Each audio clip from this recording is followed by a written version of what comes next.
علم الله صلاة وسلاما دائمين بدوام ملك الله وعلى آله وصحبه اللهم صل على سيدنا محمد صلاة تفتح بها لنا فتوح العارفين وتفقهنا بها في الدين وعلى آله وصحبه. Assalamualaikum warahmatullahi wabarakatuh.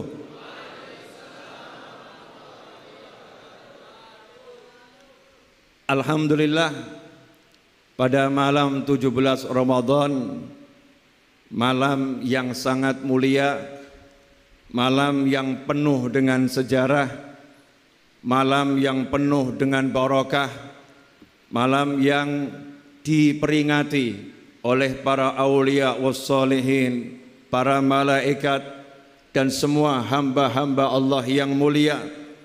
Malam di mana 1400 tahun yang lalu baginda Muhammad sallallahu alaihi wasallam bersujud, menangis, berdoa kepada Allah Ta'ala dengan doa yang sangat luar biasa.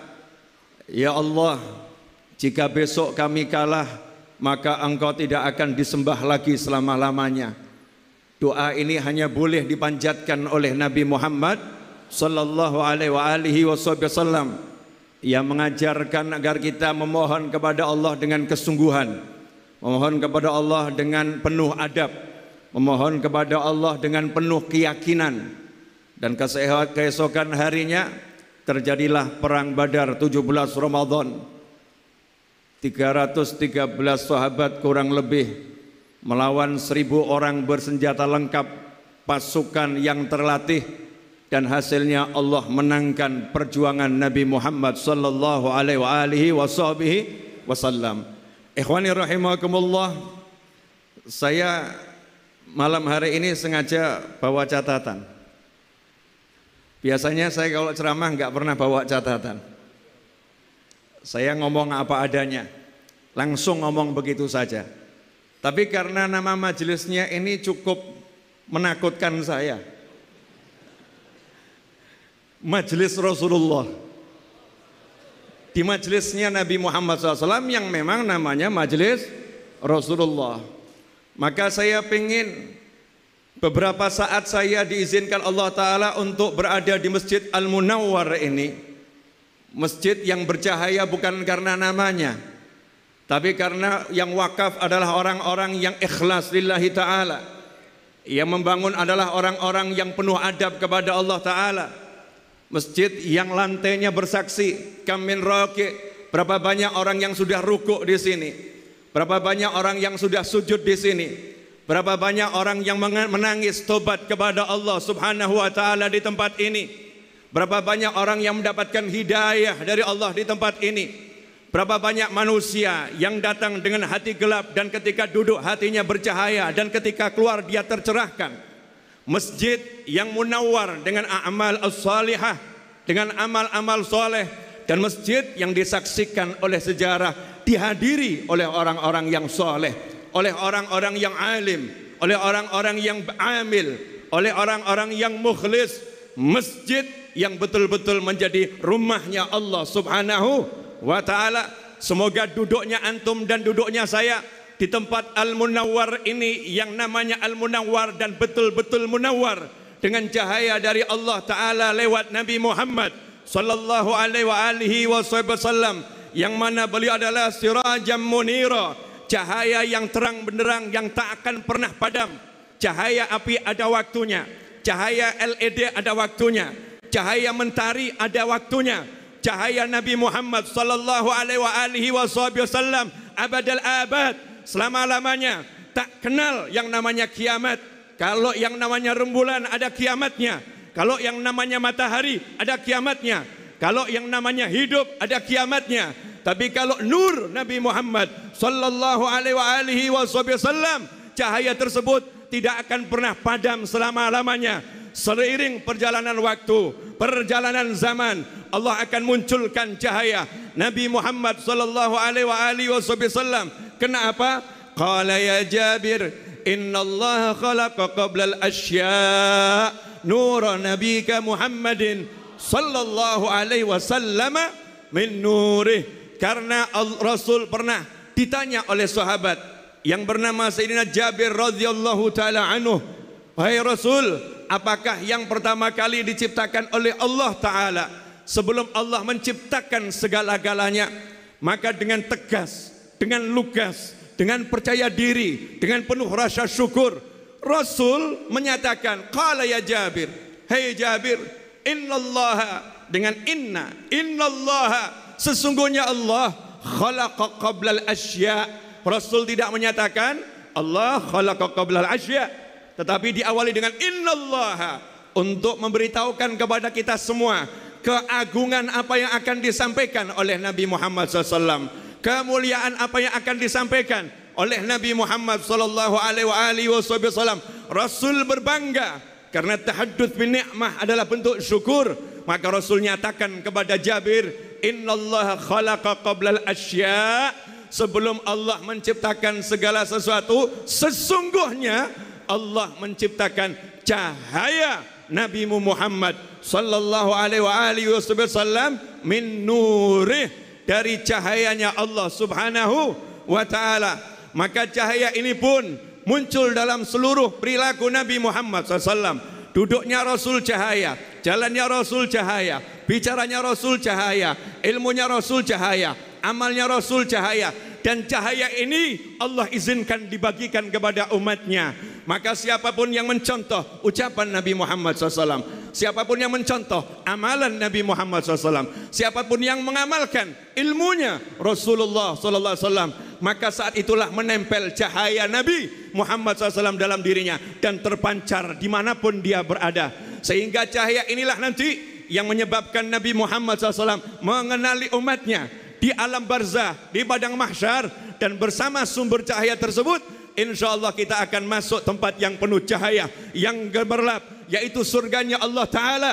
Dan insyaallah kita kelak akan bertemu dengan Allah Subhanahu wa Ta'ala dan memandang wajah Allah yang mulia. Ikhwani rahimakumullah, mudah-mudahan duduknya kita di sini walaupun sesaat barakah, walaupun sesaat manfaah, walaupun sesaat tersebar kemana-mana. Untuk yang ada saat ini di hadapan saya, baik yang hadir di sini maupun lewat media, ataupun nanti yang ada di sulbi antum semuanya, yang ada di tulang punggung antum, dari keturunan antum, dan siapapun yang mendengarkan saat ini, dari bangsa manusia, jin, malaikat, siapapun, semoga manfaatnya dapat terus disampaikan pada generasi berikutnya ila yaumil qiyamah, dan manfaatnya terus sampai jannahnya Allah Subhanahu wa ta'ala. Ikhwani rahimakumullah, satu hal yang saya perhatikan dari Al-Habib Umar bin Muhammad bin Salim bin Hafid, matta'anallah bituli hayati. Habib Umar, semoga Allah panjangkan usianya dalam segala kebaikan. Yang menarik buat saya, ada perang di Ukraina dan Rusia, ada yang namanya corona dan kawan-kawannya, ada yang namanya ekonomi naik, ekonomi turun, ada yang namanya A sampai Z. Kehidupan dunia ini, Habib Umar bin Hafid istiqamah, ta'allum bat ta'lim, ta'allum bat ta'lim, belajar dan mengajar, belajar dan mengajar, belajar dan mengajar. Ihya syiar salaf, menghidupkan apa yang diamalkan orang-orang soleh terdahulu, apa yang dilakukan oleh orang-orang tua terdahulu, orang-orang soleh terdahulu, itu dihidupkan. Majelis-majelis ta'lim, maulid-maulid, belajar kitab, itu yang dihidupkan oleh Habib Umar bin Muhammad bin Salim bin Hafid. Kenapa? Karena itulah hidup yang sejatinya, itulah hidup yang sesungguhnya. Gak perlu kita bingung dengan apa yang terjadi dengan jagat ini, kalau kita punya yang menguasai jagat raya, yaitu Allah Subhanahu wa ta'ala. Gak perlu kita bingung dengan kehidupan dunia ini, kalau kita dekat dengan Nabi Muhammad sallallahu alaihi wasallam. Kata bingung hanyalah untuk orang-orang yang gak percaya sama Allah. Kata bingung hanyalah untuk orang-orang yang gak beriman kepada Allah. Kata bingung hanyalah untuk orang-orang yang jauh dari Nabi Muhammad sallallahu alaihi wasallam. Tapi barang siapa yang hidupnya ruku, sujud, qiraatul Quran, istighfar, salawat, cari ilmu, birrul walidain, berbuat baik dengan sesama, menebarkan senyum kemana-mana, maka la khaufun alaihim walahum yahzanun. Mereka tidak akan tertimpa di hatinya rasa khawatir. Gak akan khawatir besok makan apa, gak akan khawatir besok hidupnya bagaimana, gak akan khawatir. La khaufun alaihim walahum yahzanun. Dan mereka tidak akan pernah bersedih ketika ada hartanya yang hilang, ketika jabatannya turun, ataupun ketika ada orang-orang yang gak suka, yang membenci dan mencaci maki. Seperti diceritakan Sayyidina Abu Hurairah radhiyallahu taala anhu, ketika sedang duduk, kemudian datang seseorang berkata kepada Sayyidina Abu Hurairah radhiyallahu taala anhu, apakah engkau yang bernama Abu Hurairah, pecinta kucing, pelindung kucing, penyayang kucing? Maka beliau mengatakan, "Na'am, betul, itu aku." Maka orang tadi dengan lugas, dengan tegas, dengan kasar mengatakan, "La, kamu bukan pecinta kucing, kamu bukan pelindung kucing, tapi anta sarikul hir, kamu adalah pencuri kucing. Kamu pencuri, bukan pencinta." Ikhwani rahimakumullah, Sayyidina Abu Hurairah radhiyallahu taala anhu yang tidak akan tidur sebelum membaca istighfar 1000 kali. Sampai kita kenal tasbih Sayyidina Abu Hurairah itu buat tasbih dari tali. Setiap satu tali diikat bundar-bundar sebanyak 1000 ikatan.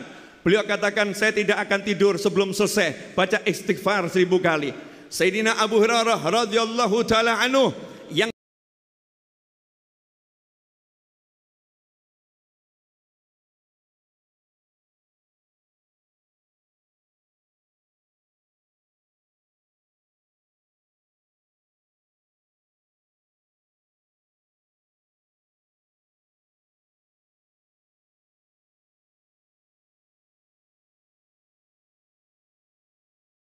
Abu Hurairah itu buat tasbih dari tali.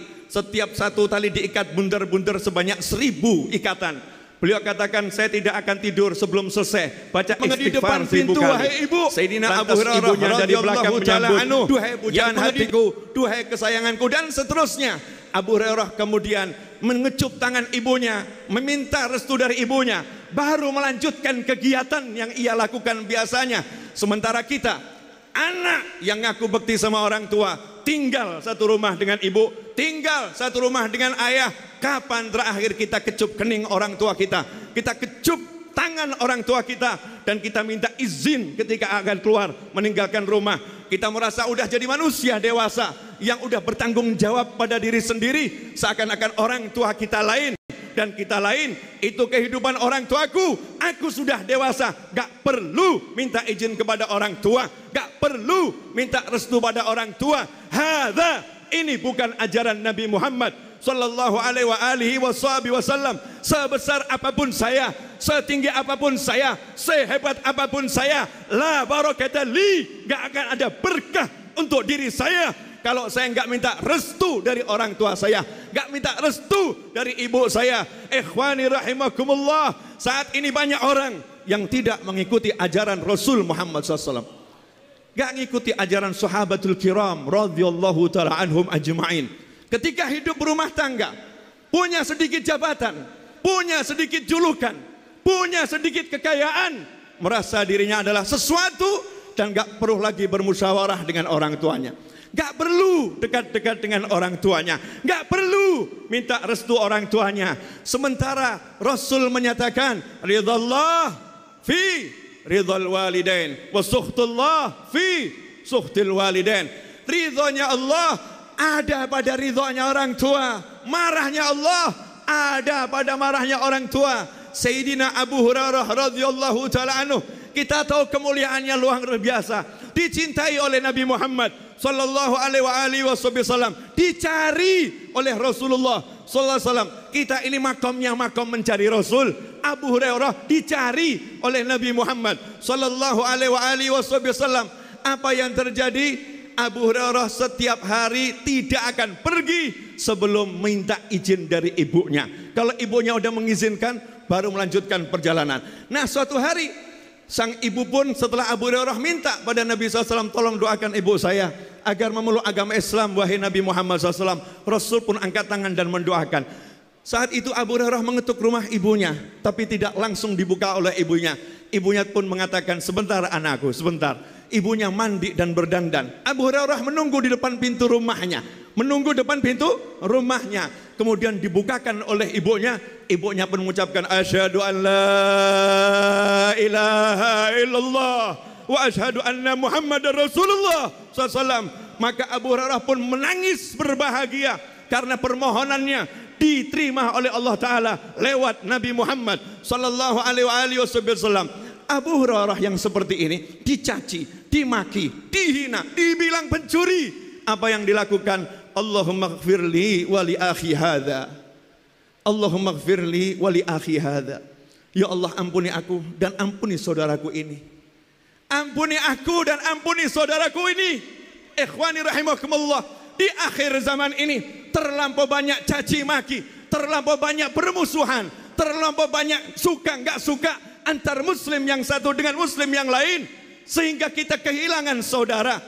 Rasa persaudaraan terkikis, dan ini bukan ajaran Nabi Muhammad Sallallahu Alaihi Wasallam. Siapapun atas nama apapun, siapapun atas nama apapun ingin memecah belah umat Nabi Muhammad SAW, ingin membuat permusuhan di hati umat Nabi Muhammad SAW, maka dia bukanlah dari golongan umat Nabi Muhammad SAW. Karena umatnya Rasulullah akan saling mencintai, umatnya Rasulullah akan saling menyayangi, umatnya Rasulullah akan saling mendoakan. Umatnya Rasulullah setiap Jumat khatibul Jum'ah tidak akan sah sholat Jumatnya kalau tidak mau memintakan ampun untuk semua mukminin wal mukminat. Allahumma gfir lil mukminin wal mukminat. Itu yang harus diucapkan oleh khatibul Jum'ah agar semuanya diampuni.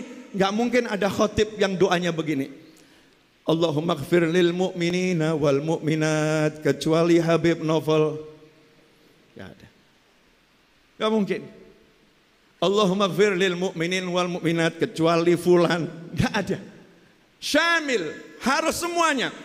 Hatinya harus terbuka, gak punya iri, gak punya dengki, gak punya dendam, gak punya permusuhan kepada siapapun yang beriman kepada Allah dan kepada baginda Muhammad Sallallahu Alaihi Wasallam. Sampai-sampai makanya diancam oleh Nabi Muhammad SAW. Siapa yang dia bulan suci Ramadan, di bulan suci Ramadan dia masih bermusuhan dengan yang lain sesama muslim, maka dia tidak akan mendapatkan ampunan ya Allah Ta'ala.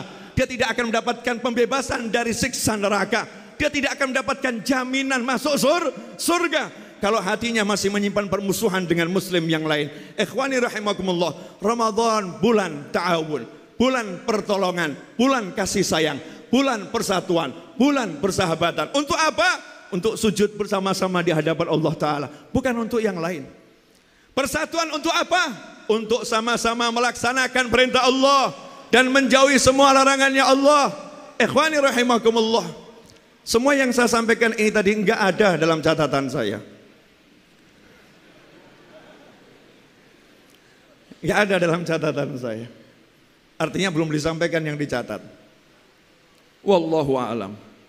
Karena amanat guru saya dulu Habib Anis, kalau mau ceramah nggak boleh mikir, sampaikan saja.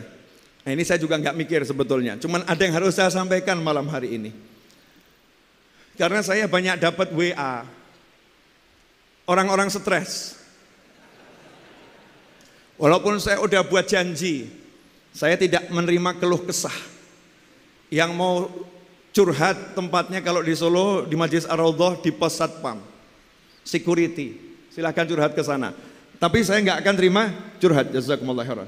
Saya nggak mau terima curhat, karena curhat itu nggak menyelesaikan masalah. Seringkali justru menambah masalah.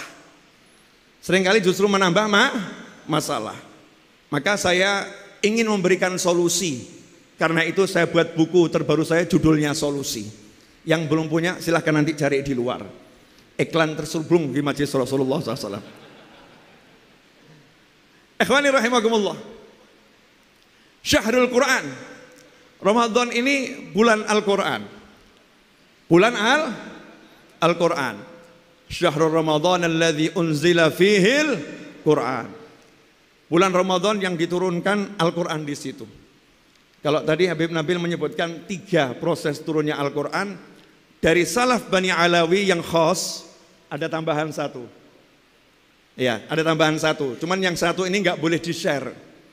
Nanti kalau di-share banyak yang bingung. Ya, tapi karena ini orang-orang khusus nggak apa-apa. Yang di rumah saya anggap orang umum, nggak usah lihat. Yang di sini orang khusus. Jadi Al-Quran itu menurut Sadah Bani Alawi, salah satunya tambahannya turun secara langsung 30 juz ke dada Nabi Muhammad SAW. Kalau yang umum, ya terbagi-bagi selama 23 tahun hidupnya Nabi Muhammad SAW. Tapi kalau Sadah Bani Alawi dan para sufi berdasarkan dalil-dalil Al-Quran dan Sunnah, yang umat tidak dipaksa untuk menerima pendapat ini. Ini hanya tambahan ilmu, faidah. Bahwasanya Al-Quran turun langsung 30 juz ke dada Nabi Muhammad sallallahu alaihi wasallam. Kemudian malaikat Jibril diperintahkan oleh Allah Subhanahu wa taala untuk menyampaikan yang di Baitul Izzah, di langit dunia, itu ilmunya malaikat Jibril alaihi salam. Itu takriman, kemuliaan yang Allah berikan untuk malaikat Jibril alaihi salam. Malaikat Jibril bawa sesuai yang diperintahkan Allah. Dan hikmahnya apa? Nabi Muhammad SAW sudah tahu semuanya, tapi nggak boleh membuka satupun oleh Allah Ta'ala kecuali atas izin Allah lewat malaikat Jibril alaihissalam. Asrar ilahiyah di dada beliau nggak boleh dibuka. Makanya ada ayat Al-Quran yang menyatakan jangan engkau tergesa-gesa membacanya sebelum Jibril selesai menyampaikannya. Lita'ajjala bih. Jangan kamu tergesa-gesa membacanya sebelum Jibril alaihissalam selesai menyampaikannya. Menurut ahli tafsir, dari khawasul mu'minin min khawasil mu'minin, salah satu tafsir ayat tersebut adalah jangan tergesa-gesa menyampaikan yang kamu ketahui sementara Jibril lagi menyampaikan. Biar Jibril selesai dulu baru nanti engkau ucapkan. Ini hikmah yang luar biasa. Al-Quran udah ada 30 juz di dada Nabi Muhammad SAW. Nah menariknya, Nabi nggak ungkap itu. Sabar, nunggu Allah yang suruh. Nah sekarang ini banyak wali jadi-jadian. Dikit-dikit suka buka rahasia orang. Masya Allah. Ciri-ciri wali itu suka nutup aib orang. Jadi kalau suka bongkar-bongkar aib orang bukan waliullah. Kenapa? Karena melanggar syariatnya Allah Subhanahu wa ta'ala. Aib harus ditutup, bukan dibongkar. Semua yang gak enak sama syariatnya Allah itu disembunyikan. Mohon maaf, auratmu dibuka atau ditutup? Ditutup, gak enak. Ludahmu di mana? Di dalam. Umbel. Ya ini bahasa paling gak enak ya. Bahasanya aja gak enak. Padahal gak ada yang salah dengan kata umbel. Yang salah kan bendanya. Karena bendanya kata itu jadi gak enak. Umbel. Kalau kata orang Jawa Timur, Jawa Tengah, umbel itu sesuatu yang sifatnya warnanya hijau, agak kental, letaknya di dalam sini. Meler dari hidung. Umbel. Di mana? Di luar atau di dalam? Di dalam. Kalau keluar, segera sembunyikan. Segera sembunyikan. Jangan sembarangan buangnya. Nggak boleh sembarangan buangnya. Isi perut. Isi perut ini. Bagus atau jelek? Usus. Bagus. Enggak bagus bentuknya. Jelek. Terus selain usus ada fases dan lain sebagainya. Jelek. Disembunyikan. Nggak boleh dibuka. Nggak boleh dibuka. Ketika mengeluarkan, tempatnya harus tertutup. Aromanya nggak boleh ganggu orang. Aromanya nggak boleh ganggu orang. Ditutup. Tapi yang bagus-bagus, Masya Allah, hidung Habib Novel. Ya, bagus. Masya Allah, hidungmu bagus kan? Bibir, mata, alis. Ini dipertontonkan. Karena apa? Indah. Innallaha jamil yuhibbul jamal. Sesungguhnya Allah Maha Indah, mencintai keindahan. Saya pernah tanya sama seorang ulama, semoga Allah panjangkan umurnya dalam kesehatan, ketakwaan dan kebaikan. Ya Syekh, ini mulattahun bidzunub. Wahai guru, saya berbelepotan dosa. Tolong dikasih sesuatu yang bisa menghibur diri saya. Sebelum saya lanjutkan, waktu saya sampai jam 11 kurang seperempat. Jadi masih kurang 15 menit lagi. Kecuali nanti kalau Habib Nabil yang nyuruh saya nambah, baru saya tambah. Karena saya tamu, ya gharib kun adib. Hei tamu, jadi orang yang berakhlak, beradab. Jangan jadi tamu yang gak punya adab. Maksudnya minta pertolongan dan bantuan. Insya Allah. Jadi sampai di mana tadi? Ya Syekh, ya. Saya ceramah di sini jangan dikira saya lagi ceramah sendiri. Habib Muhsin di belakang doain saya terus itu. Berapa banyak ceramah saya itu bukan dari saya, tapi kiriman. Yang duduk, Habib tolong ngomongin, Habib tolong ngomongin, gitu. Kiriman. Jadi saya tinggal nunggu kiriman aja. Jadi kalau kirimannya berhenti ya nggak usah ngomong. Enak kan ya? Jadi yang ahli ngirim tolong dikirim terus. Ya tolong dikirim terus. Kenapa tadi awal ceramahnya menggebu-gebu, menghilangkan setan ngantuk. Ya setan kan ngantuk, dan biar semua konsentrasi ke sini. Udah lama saya nggak ceramah seperti ini. Ya udahlah lama. Ceramah saya biasanya terakhir lembut-lembut. Ya ini penuh semangat. Ya munculnya di sini. Mudah-mudahan barokah manfaat. Apa jawaban ulama tadi? Ya Syekh, ini mulattakhun bidzunub. Saya berbelepotan dosa. Jawabannya, yang melihat kotoran itu cuman setan. Yang mengkais-kais sampah itu cuman anjing. Kalau Allah wasattarul uyub, Allah itu enggak mau lihat aib, makanya ditutup sama Allah Ta'ala. Innallaha jamil yuhibbul jamal. Allah sendiri menyatakan lewat lisan Nabi Muhammad SAW, Innallaha jamil, Allah maha indah dan Allah suka pada keindahan. Jadi jangan khawatir terhadap dosa-dosamu, karena yang mencari dosamu dan kesalahanmu hanya anjing dan setan. Tapi kalau mukmin, muslim, malaikat, Allah akan menutup aib dan dosamu. Allah akan mengampuni semua dosamu, dan Allah hanya akan melihat yang baik-baik dari dirimu. Yang baik-baik dari dirimu. Nah, ini ngeri ini sekarang ini. Ya, jangan sok wali-walian.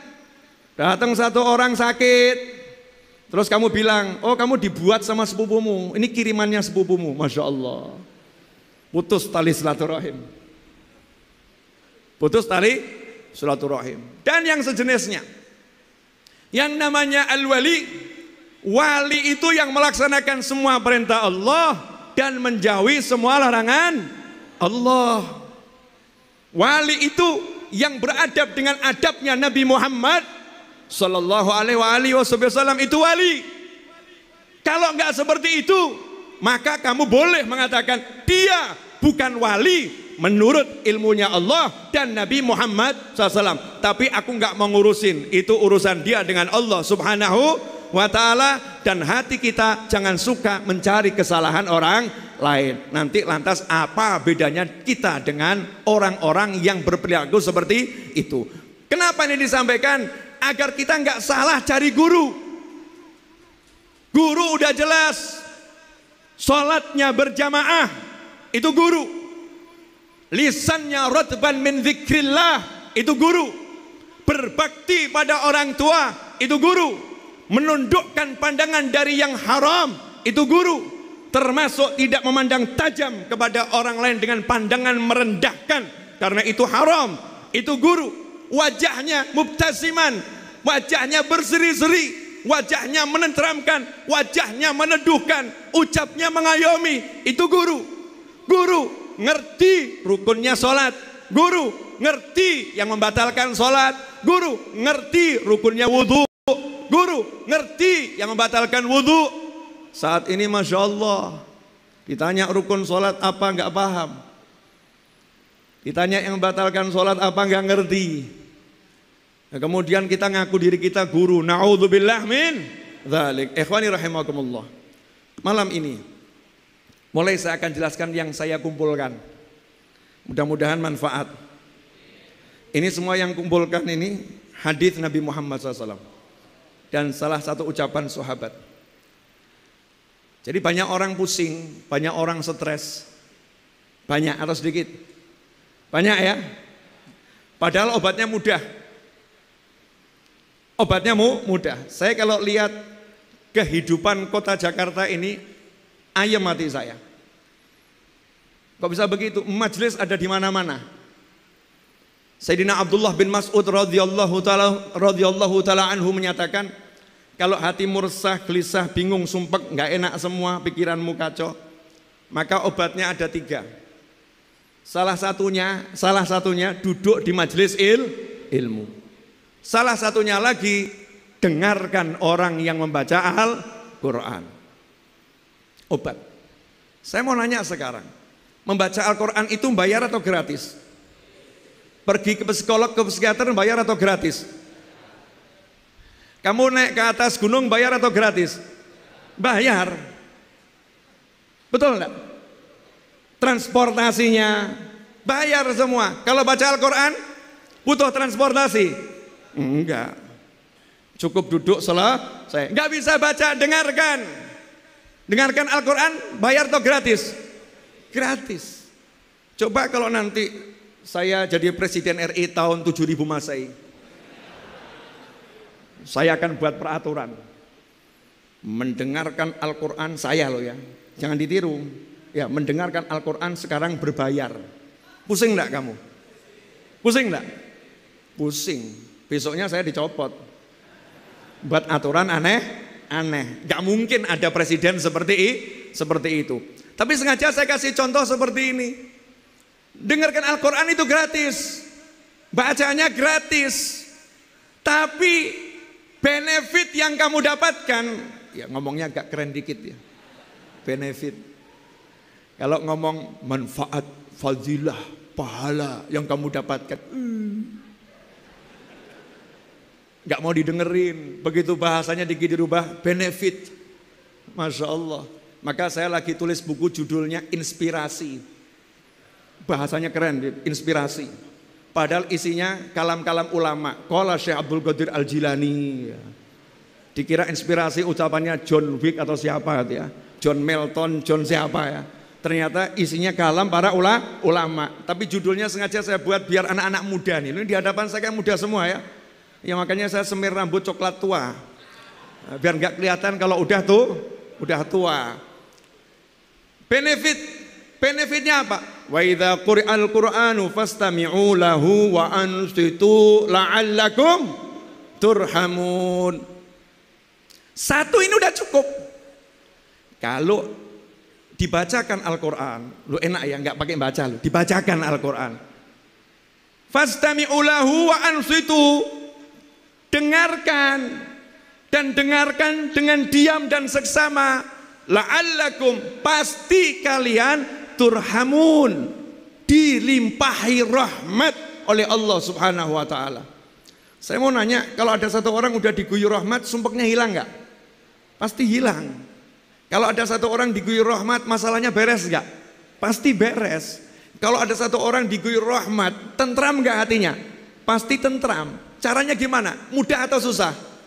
Mudah. Duduk, dengarkan qiraatul Quran. Paksakan diri duduk itu. Nah, apalagi kalau duduknya diatur, istrinya diajak tadarus, anaknya diajak tadarus, orang tuanya membaca, anaknya mendengarkan, anaknya membaca, orang tuanya mendengarkan. Masya Allah. Saya sempat menikmati dulu masa-masa tadarus disimak Habib Anis gitu, yang redek sawah. Saya dapat giliran itu sama, Masya Allah, para masyayikh di Masjid Riyadh dulu, ya banyak mendengarkan, sedikit membaca. Jadi saya boleh baca dulu cuma satu ayat. Satu ayat. Namanya juga anak-anak. Satu ayat. Yang para masyayikh bacanya banyak. Justru itu berkah. Kenapa? Karena akhirnya banyak mendengarkan bacaan para masyayikh. Ibu saya, semoga panjang umur fi taatillah sehat wal afiyah, amin. Dan juga ibu antum semuanya. Saya kecil diajarin ibu saya A, I, U, turutan. Ibu saya lahir di Jombang, dididik oleh Habib Husin Al-Haddad karena anak susu. Kakek saya itu saudara, ikhwan fillah. Kakek saya dari ibu itu adalah khodimnya Habib Husain Al-Haddad. Ketika kakek saya meninggal, semua anaknya kakek saya diasuh oleh Habib Husain Al-Haddad dan diambil jadi anak susu semuanya. Yang laki-laki ditransfer ke Jakarta, dimasukkan ke Darul Aitam. Darul Aitam waktu itu punya peraturan, balik wajib keluar karena bukan aitam lagi. Balik wajib keluar karena bukan aitam lagi. Keluar, Masya Allah, jadi orang semuanya. Jadi orang benar, bisa bekerja, bisa punya duit, bisa punya ilmu, manfaat untuk umat Nabi Muhammad Sallallahu Alaihi Wasallam. Beruntung saya, guru ngaji saya, ibu saya sendiri. A, I, U, babi, bu, tati, tu. Sehingga kita punya kesenangan, mengenang itu saja, hati senang. Lah mana sekarang anak yang tadarus sama orang tuanya? Mana? Ini silakan para orang tua dan para anak dicek diri kita masing-masing. Kapan kita terakhir tadarus sama ayah atau ibu kita? Masya Allah.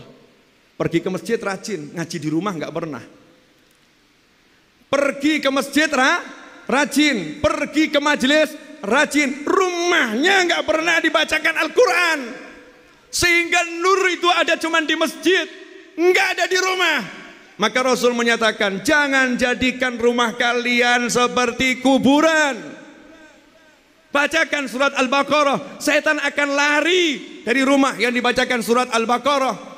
Kalau surat Al-Baqarah saja lari apalagi 30 juz Al-Quran dibacakan dalam rumah. Rasul menyatakan, al-bait, rumah yang di dalamnya dibacakan Al-Quran, yaktsuru khairuh, akan jadi banyak kebaikannya. Saya akan bacakan hadisnya biar enggak salah.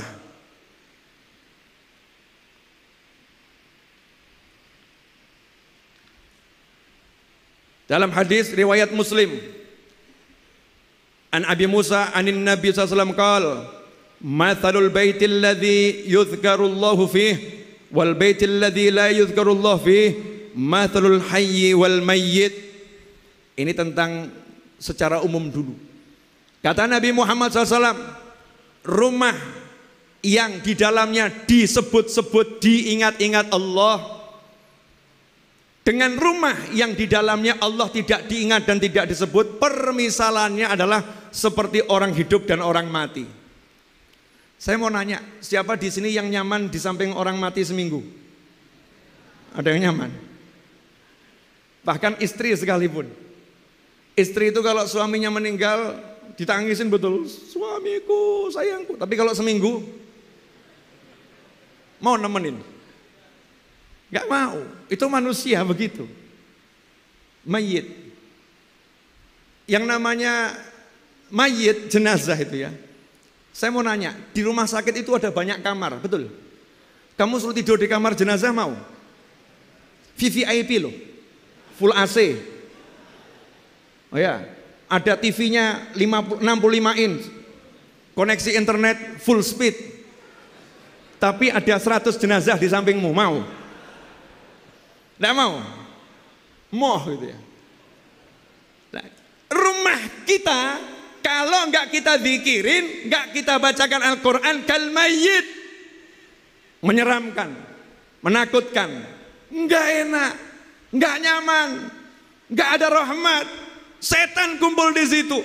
Makanya seorang sahabat berkata, anna Abu Hurairah kana yaqul, sahabat itu adalah Sayyidina Abu Hurairah yang tadi saya sebutkan banyak kisah beliau radhiyallahu ta'ala anhu, berkata dalam riwayat Darimi, innal baita la yattasi'u ala ahlihi wa tahdhuruhul malaikah wa tahjuruhus syayatin wa yakthuru khairuh in yuqra fihi al-Qur'an. Sesungguhnya rumah jika dibacakan Al-Quran di dalamnya, maka rumah itu akan menjadi luas untuk penghuninya. Nih yang punya rumah ukuran 5x4, nggak usah keluar banyak duit. Kalau mau beli rumah ukuran 500 meter persegi kan banyak duit ya. Gimana rumah 5x4 20 meter persegi rasanya bisa seperti 1 hektar. Mau enggak? Ini repot juga ini. Masak sih Beb. Generasi masak sih ini repot ini. Mana mungkin, generasi mana mungkin, opo iya. Ya, generasi opo iya ini repot. Karena luas itu di sini loh. Luas itu di sini. Saya mau nanya, kamu dikasih dunia dan segala isinya, mau nggak? Jujur. Mau nggak? Mau nggak? Yang banter, halal. Dunia dan segala isinya halal, nggak dihisap. Mau nggak? Tapi sendiri. Mau? Nggak mau. Kenapa? Lu kan enak punya emas, lautan kamu nikmati sendiri, nggak ada yang ganggu, pantai milikmu. Asik nggak? Macan-macan, kucing-kucing itu ya teman abadi. Mau? Enggak. Karena luas itu di sini. Bukan yang kanan kiri, bukan. Makanya sahabat paham. Paham. Salaf paham. Ulama paham. Orang soleh paham. Wali paham. Ya al-us ahahuna. Keluasan itu di sini. Alam nashrah laka sadrak. Wa wada'na anka wizrak. Kelapangan hati. Kalau hatinya udah lapang, maka sekitarnya itu jadi luasnya luar biasa. Kalau hatinya sempit, dunia terasa sempitnya luar biasa. Caranya bagaimana? Kalau pengen rumah itu jadi luas, kemudian malaikat itu antri hadir datang ke rumah tersebut, dan setan-setan lari terbirit-birit ya, lari menyingkiri rumah itu, maka bacakan Al-Quran. Bacakan Al-Quran. Wa innal baital, dan sesungguhnya rumah layadhiku ala ahlih, akan menjadi sempit untuk penghuninya. Meskipun rumahnya 10 hektar sekalipun, akan jadi sempit untuk penghuninya. Wa tahjuruhul malaikah, malaikat akan menjauhi rumah itu. Enggak akan ada yang mau masuk ke situ kecuali malaikat Israil alaihi salam. Yang mau berkunjung cuman Israil alaihi salam. Kamu kalau dengar nama malaikat Israil ngucap alaihi salam. Kalau sekarang kamu sejak dini nggak pernah ngucap salam, nanti malaikatnya datang juga nggak pakai salam. Tapi kalau kamu udah biasa alaihi salam, malaikatnya datang ya assalamualaikum dulu. Malaikatnya kulon nuwun. Malaikatnya nanya, pengen meninggal model seperti apa? Lu serius?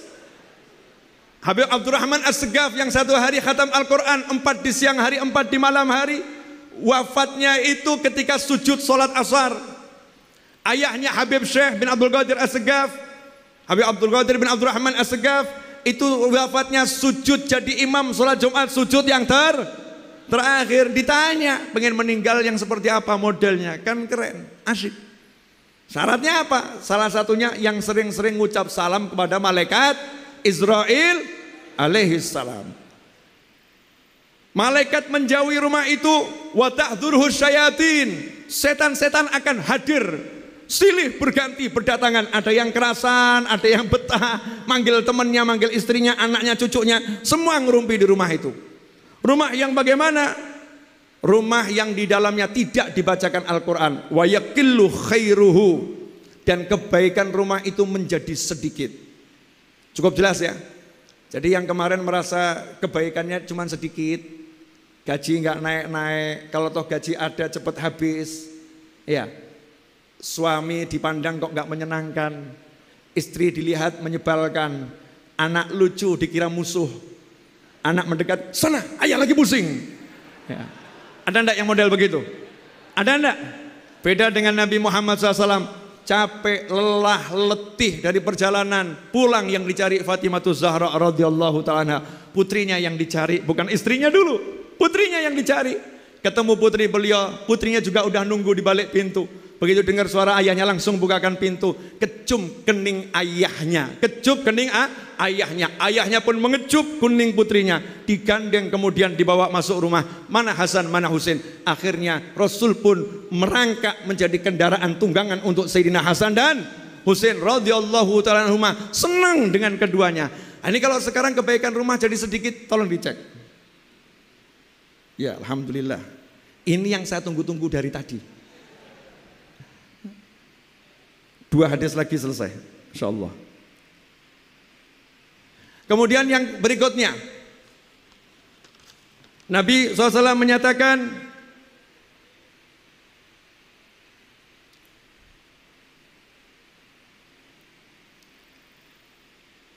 Al-baitul ladzi yuqra'u fihi al-Qur'an yatara'a li ahli as-sama' kama tatara'a an-nujumu li ahli al-ard. Rumah yang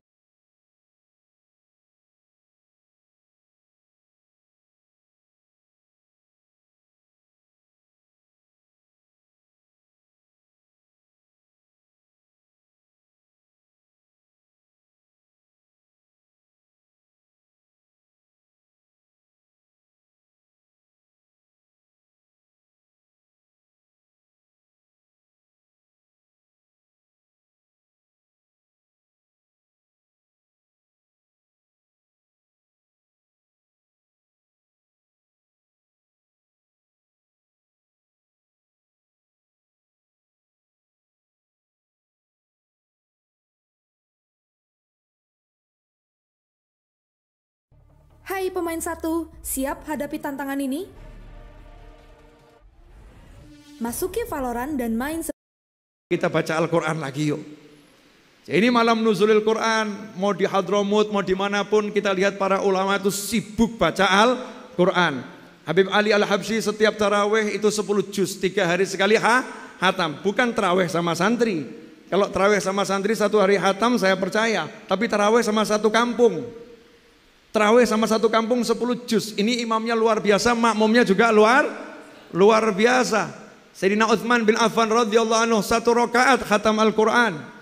1 rakaat khatam Al-Quran. Kalau kita mau hidup kita bahagia, yuk mulai belajar baca Al-Quran dan ajarkan Al-Quran. Khairukum man ta'allama Al-Quran wa 'allamah, atau kama qala sallallahu. Yang terbaik di antara kalian adalah yang mau belajar Al-Quran dan mengajarkannya kepada orang lain. Ikhwani rahimakumullah. Super penutup. Satu kisah. Kisah ini tentang orang yang dia belajar membaca Al-Quran di masa kecil. Namanya Syekh Syamsuddin Ad-Dimyati. Tahun 918 Hijriah. Dilihat oleh seseorang, Syekh Syamsuddin Ad-Dimyati ini naik ontanya atau kendaraannya di tengah padang Sahara. Di depan itu lihat ada kakek-kakek tunanetra digandeng sama anak perempuannya.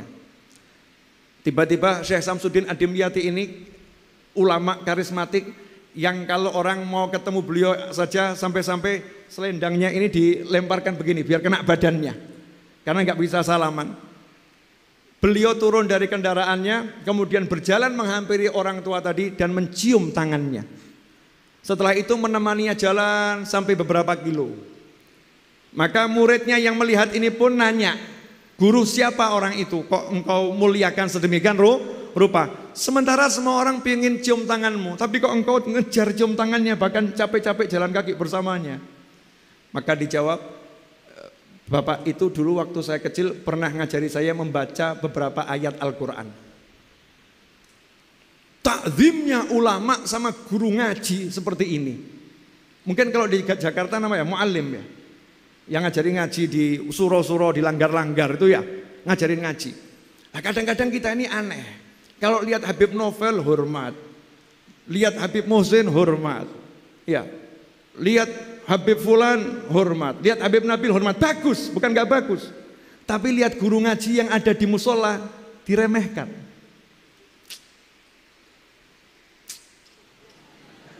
Ngeremehin.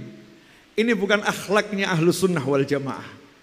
Akhlaknya Ahlus Sunnah wal Jamaah yang ngajarkan ngaji Al-Quran itu ditaruh di atas kepala. Ana abdu, aku adalah budak, seseorang yang mengajarkan ilmu kepadaku walaupun cuma satu huruf. Jazakumullah khairan. Ikhwani rahimakumullah. Pesan saya kepada semuanya, ingatlah kalau kita pengen sukses dunia akhirat, yuk hidupkan Al-Quran di rumah kita masing-masing. Alhamdulillah langgar dan suro sudah bermandikan cahaya Al-Quran. Jangan sampai rumah kita jadi kuburan. Wa hakadza wal afu minkum wa sallallahu ala sayyidina Muhammadin wa alihi wasallam walhamdulillahi rabbil alamin. Wassalamu alaikum warahmatullahi wabarakatuh. Waalaikumsalam.